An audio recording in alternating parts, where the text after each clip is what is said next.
With a world of songs that have inspired you, how did you pick what made it to the album? Well, it was a very, you could say it was quite a lazy approach that I had, but it was a combination of things where, where I'm sitting at the moment is down in the studio. So I would come down here and I was sitting here one day and I was just messing around playing the guitar, and I was reading about Jerry Marsden, who had just died. And so I started playing Don't Let the Sun Catch You Crying, and it just sounded nice in this room. And so I recorded it, just guitar and voice, and I sent it to my friend Chad, who orchestrated it and sent it back to me.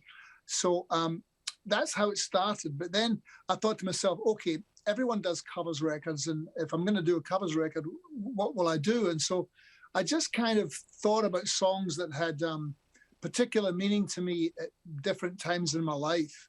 And that's really, that's really just the brief that I gave myself. I thought, well, okay, it's Tuesday. And I just started to think back on my mother and father had a music shop in Scotland.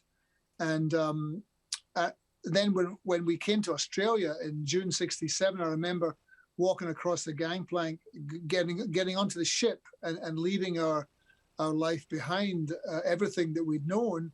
And, Waterloo Sunset was playing through the sound system. And it's really, really, firmly implanted in my memory. So I thought, well, I'll do that song because, number one, it's maybe one of the most perfect pop songs ever written, but it just had that particular, it had that particular kind of resonance with me. And so that's how I treated it. I didn't think, because there's thousands and thousands of songs you could choose from. So I just would think about particular songs that had an impression on me when I was growing up.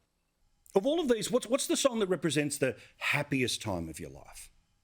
The song that springs to mind is, there's a song that I did by Delamitri, which on the record, Driving with the Brakes On. And that's a song from the 90s. And that's when I'd come over here to live in California, and I came here in 91.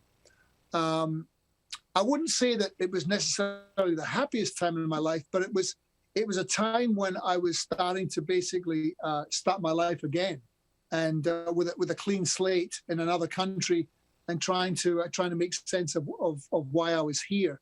So I would play shows here, and I would, in particular, a place in Hollywood called Largo, and on the way home, I would listen to the Delamitri's record, which is called Twisted, and the track Driving with the Brakes On was the last track as I was just getting home for the last 5 or 10 minutes of me before I got home. It's such a monumentally awesome song. So it was really, that coincided with me trying to put, new energy into my life and kind of trying to start again, as it were, which I had to do when I came here.